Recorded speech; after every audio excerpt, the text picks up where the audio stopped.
ജനാർദ്ദനക്കുറിപ്പാണ്. വാശയോഗവും പഞ്ചതത്വവും എന്നുള്ള ഗ്രന്ഥത്തിലെ 13-ാമത്തെ അധ്യായം വിജ്ഞാന ഭൈരവ തന്ത്രത്തിലെ 212-ാം പേജിൽ ചക്രാരൂഢം.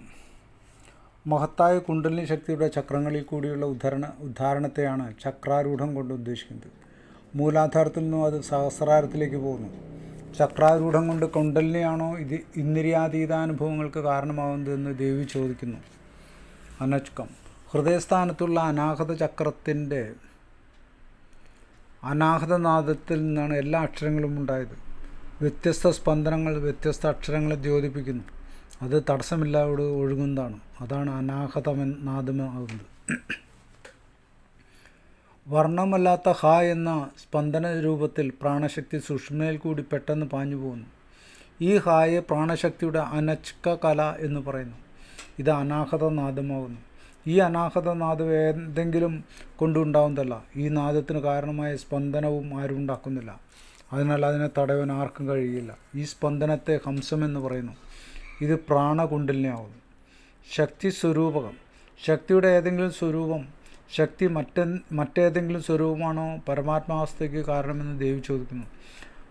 പരായ സകലം അപരായാശ്ച വാപുന പരായ യതി തദ്വത് സ്യാത് പരത്വം തദ്വിരുദ്ധ്യതേ. 5. അർത്ഥം. ദേവി ചോദിക്കുന്നു, അങ്ങയുടെ നിജാവസ്ഥ സർവാതിശയമായതും നിജമായതും രണ്ടും കൂടിയാണോ? അത് പൂർണ്ണമായും സർവാതിശയമായ ശക്തി മാത്രമാണോ? അതോ അത് നിസർഗമായത് മാത്രമാണോ? അത് നിസർഗമായത് മാത്രമാണെങ്കിൽ സർവാതിശയമായ ഈ ഊർജം വിപരീതമായി തോന്നുന്നു. ഈ അനുഭവങ്ങളുടെ ഉണ്മ എന്താണ് എന്നാണ് ദേവി ചോദിക്കുന്നത്. നിസർഗമായാണ് എങ്കിൽ അത് രൂപത്തിൽ തന്നെ ഉള്ളതാകും.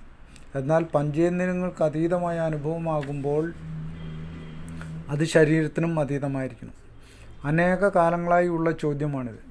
ശരീരത്തിൽ തന്നെ ഉള്ളതോ അതോ ശരീരാതീതമായതോ എന്നത്. അതിന് രൂപമുണ്ടോ അതോ രൂപാതീതമാണോ? സകാരമായതാണോ നിരാകാരമായതാണോ? അത് സകാരവും നിരാകാരവും രണ്ടും കൂടിയാണോ? നിരവധി തത്വശാസ്ത്രങ്ങളെ മതങ്ങളും ഈ വിഷയത്തിൽ വിശദീകരണം നൽകിയിട്ടുണ്ട്. എന്നാൽ തന്ത്രശാസ്ത്രം അതിൻ്റെ അനുഭവജ്ഞാനത്തിലാണ് കൂടുതൽ ഊന്നൽ നൽകിയിട്ടുള്ളത്. ഊഹോപോഹങ്ങൾ കൊണ്ട് കാര്യമില്ല. തൃശ്ശിരകളായിട്ടുള്ള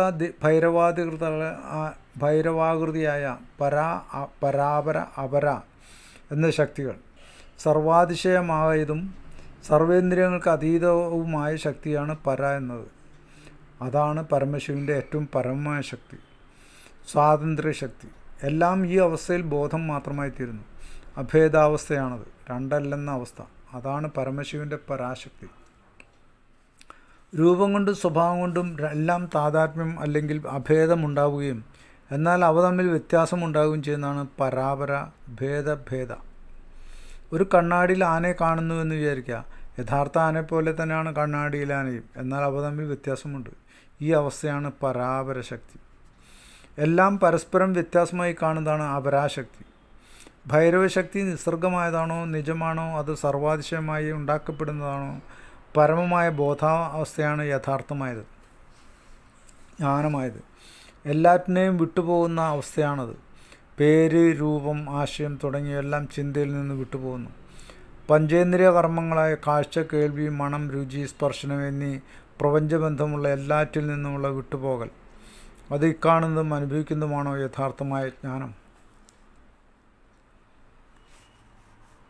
വിഭജിക്കാനാവാത്തത്, അനിർവചനീയമായത്. അതിലേക്ക് നമുക്ക് നാളെ കടക്കാം. നമഃ ശിവായ.